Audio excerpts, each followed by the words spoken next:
आज हम इस वीडियो में बात करने वाले हैं परमेश्वर मेटल आईपीओ के बारे में। सबसे पहले हम इसके बिजनेस की बात करेंगे, कंपनी किस बिजनेस में है और इसके प्रीवियस 3 इयर्स का डेटा हम एनालाइज करेंगे। कंपनी का प्रीवियसली 3 इयर्स में कितना रिवेन्यू हुआ है, क्या ग्रोथ रेट रहा, प्रॉफिटेबल है और अगर प्रॉफिटेबल है तो कितना प्रॉफिट कंपनी ने प्रीवियस 3 इयर्स में बनाया, उसका क्या ट्रेंड रहा।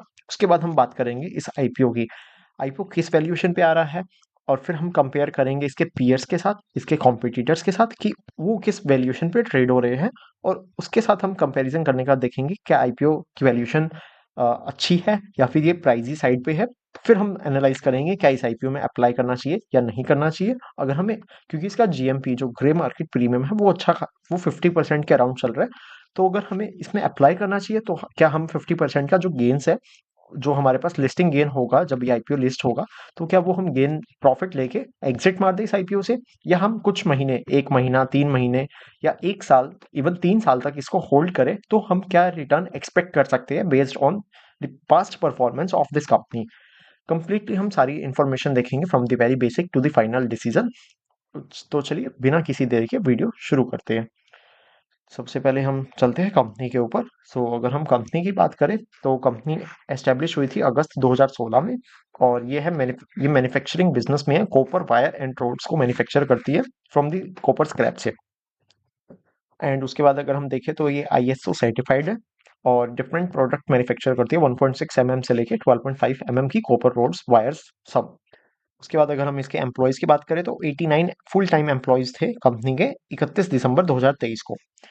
अब हम इस बिजनेस का, हमें समझ आ गया कि ये एक मैन्युफैक्चरिंग बिजनेस में है। इसका हम मोट देख लेते हैं। अगर इस कंपनी का कोई स्पेसिफिक मोट है, मोट बेसिकली होता है कॉम्पिटिटिव एडवांटेज, कि ये कंपनी जिस बिजनेस में है उसमें कोई इनिशियल बैरियर है कि कल को कोई भी नई कंपनी आके इनके कस्टमर एक्वायर ना कर ले, उसके लिए इनके पास कुछ ना कुछ मोट, कोई ना कोई स्ट्रेंथ है क्या, कि कल को कोई आके इनके क्लाइंट्स या कस्टमर्स अपनी तरफ ना खींच ले, कि कोई भी अगर नई कंपनी आती है इस मैन्युफैक्चरिंग बिजनेस में, वो इनका प्रॉफिट ना छीन ले। उसके लिए अगर हम बात करें तो यहाँ पे अगर कॉम्पिटिटिव स्ट्रेंथ देखें तो experienced promoter and management team, which is a general statement, मतलब। उसके बाद अगर हम देखें स्ट्रॉन्ग रिलेशंस विद कस्टमर। अब कस्टमर के साथ कभी भी स्ट्रॉन्ग रिलेशन तभी होते हैं या तो आपका प्राइस अच्छा हो या आपकी क्वालिटी अच्छी हो, और इवन दोनों ही होने चाहिए। दैट्स वाई तभी आपके पास कस्टमर्स आते हैं। अगर आपका प्राइस बहुत बढ़िया है पर आपकी क्वालिटी खराब है तो आपके पास कस्टमर्स नहीं आने वाले। अगर आपका प्राइस कम है, अगर आपका प्राइस बहुत अच्छा है, मीन्स बहुत कम है, हाईली कॉम्पिटिटिव है, बट अगर आपका प्राइस बहुत ज़्यादा महंगा है तो कस्टमर फेवर नहीं करेंगे, भले ही क्वालिटी कितनी अच्छी हो। बिकॉज एक, या तो आपकी लग्जरी सेगमेंट में आ जाती है बट आप बहुत बड़ी मेजर ऑडियंस को कैटर नहीं कर पाओगे। जिस तरह की इंडियन मार्केट है, उनको, इंडियन मार्केट को क्वालिटी भी बढ़िया चाहिए और एक कॉम्पिटिटिव प्राइस पे चाहिए। तो आपको दोनों चीज़ों पे खेलना पड़ेगा। जब तक आप ये दोनों चीज़ें बढ़िया है तब तक आपके पास कस्टमर्स आएंगे। अगर कोई और नई कंपनी आती है जो आपसे बढ़िया प्राइस, मतलब आपसे बहुत कम प्राइस में वही सेम क्वालिटी प्रोवाइड कर रही है, तो कस्टमर्स उसके पास चले जाएंगे। एंड वाइस वर्सा भी, अगर आपसे सेम प्राइस में उनको क्वालिटी बढ़िया मिल रही है तो वो फिर भी वहां पे चले जाएंगे। तो ये कहना कि स्ट्रॉन्ग रिलेशंस विद कस्टमर, इससे कस्टमर रिटेन हो पाएगा, ये सही नहीं है इंडियन मार्केट के लिए। उसके बाद हम बात कर लेते हैं कस्टमाइज्ड प्रोडक्ट ऑफरिंग। बहुत सारी जितनी भी कंपनीज है वो सारे कस्टमाइज्ड प्रोडक्ट ऑफर करती है as per the requirement of customer. And उसके बाद हम बात करें तो इनके सप्लायर्स की, कि स्ट्रॉन्ग एंड डाइवर्सिफाइड है, कि इनके सप्लायर्स मल्टीपल है, which is also not a मोट ऑफ अ कंपनी। तो यहाँ पे हमें कोई स्पेसिफिक स्ट्रेंथ देखने को मिली नहीं इस कंपनी की। अब हम देख लेते हैं आईपीओ को, कि आईपीओ की डिटेल्स देख लेते हैं। आईपीओ किस प्राइस पे आ रहा है, क्या इशू साइज है। तो आईपीओ स्टार्ट हो गया है 2 जनवरी को, 6 जनवरी इसकी लास्ट डेट है। फेस वैल्यू की बात करें 10 रुपीज़ पर शेयर। प्राइस बैंड देखिए तो 57 से 61 रुपीज़ पर शेयर है। अगर आप अप्लाई करें तो 61 रुपीज़ पर शेयर पे ही आप अप्लाई करें। लोट साइज है 2000 शेयर का। यहाँ से जो मिनिमम इन्वेस्टमेंट निकल के आती है वो है फॉर अ रिटेल कैटेगरी, एक लॉट की 1,22,000 रुपये, जो कि minimum and the only investment for in retail category. H की बात करें तो वहाँ पे मिनिमम और इन्वेस्टमेंट है 2,44,000, 2 लॉट्स की। इशू साइज की बात कर लेते हैं। जो इसका टोटल इशू साइज है वो है 24.74 करोड़ रुपीस का, और ये कंप्लीटली फ्रेश इशू है। ऑफर फॉर सेल बिल्कुल जीरो है। अगर इसमें offer for sale SMEs IPO में होता है, which is a very red flag, यहाँ पे ऐसा रेड फ्लैग हमें देखने को नहीं मिल रहा। बिकॉज अगर एक एसएमई कंपनी से, small and medium enterprise company से ही अगर उसके प्रोमोटर्स अगर ऑलरेडी अपने शेयर्स सेल कर रहे हैं, सेकेंडरी शेयर्स, या फिर इनिशियल इन्वेस्टर सेल कर रहे हैं, मींस उनको इस कंपनी पे भरोसा नहीं है और इस कंपनी की ग्रोथ पे भरोसा नहीं है। तो अगर उनको खुद अपनी कंपनी पे भरोसा नहीं है तो हम कैसे भरोसा कर लें उनकी कंपनीज पे? तो जब भी अगर एसएमईज आईपीओ में कोई भी अगर ऑफर फॉर सेल हो तो वो एक बिग रेड फ्लैग होता है। यहाँ पे ऐसा नहीं है, यहाँ पे कंप्लीटली फ्रेश इशू है, तो which is a good thing. और उसके बाद हम इंपॉर्टेंट डेट्स देख लेते हैं।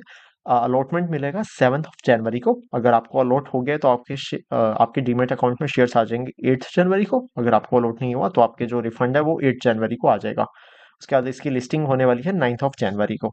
चलिए अब जल्दी से कंपनी के फंडामेंटल्स एनालिसिस कर लेते हैं, इसका रिवेन्यू वगैरह चेक कर लेते हैं, क्या परफॉर्मेंस रही है पास्ट 3 ईयर्स में। तो जैसे ही हम फाइनेंशियल्स की तरफ देखें, हमारे पास हम प्रीवियस 3 ईयर्स का डेटा एनालाइज कर लेते हैं। एसेट्स की बात करें, जो एसेट्स होते हैं वो कंपनी के एक पॉइंट पे होते हैं, एंड इवन नेट वर्थ भी एक पॉइंट पे, मींस 31 मार्च 2022 को इस कंपनी के पास कितने एसेट्स थे, कितनी इसकी नेट वर्थ थी, कितने इसके पास रिजर्व्स या सरप्लस है, और कितनी इसकी बोरोइंग है इस पॉइंट पे इस दिन पे। जबकि जब हम रिवेन्यू और प्रॉफिट आफ्टर टैक्स देखते हैं तो वो एक टाइम पीरियड के लिए होते हैं कि इन 2 महीनों में कितना रिवेन्यू हुआ या फिर इन 2 महीनों में कितना प्रॉफिट हुआ। तो ये जो एसेट्स, नेटवर्थ, रिजर्व्स और बोरोइंग है वो इस पॉइंट पे है, और जबकि रिवेन्यू और प्रॉफिट है वो है 1 अप्रैल 2021 से लेके 31 मार्च 2022, पूरे साल में इनका कितना रिवेन्यू हुआ। तो वन बाय वन हम सब कंपेयर कर लेते हैं क्या इनकी ग्रोथ रही है। अगर एसेट्स की बात करें, कंपनी के एसेट्स इंक्रीज होने चाहिए, जितने एसेट्स इंक्रीज होंगे उतना उनका बिजनेस एक्सपेंड हो रहा है।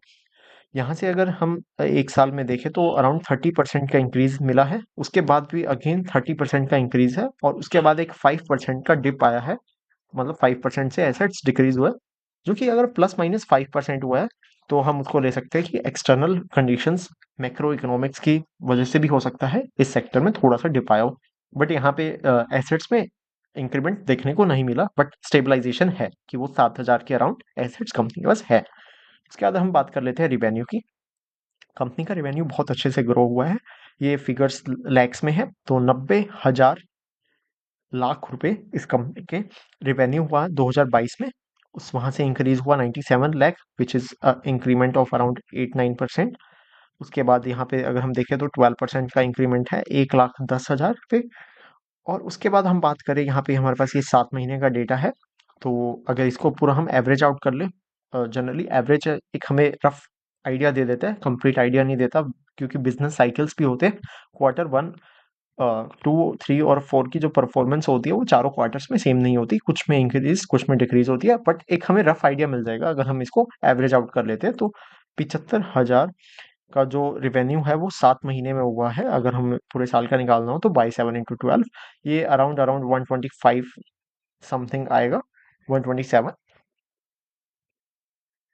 सो अगर हम वहां से इंक्रीमेंट इसका देखें तो अराउंड 12% का हमें वापस से इंक्रीमेंट देखने को मिलेगा। उसके बाद हम रिवेन्यू में ईयर ऑन ईयर इंक्रीमेंट मिला है, which is a good thing. हम प्रॉफिट की बात कर रहे थे कि कंपनी का प्रॉफिट किस रेट से इंक्रीज हुआ है।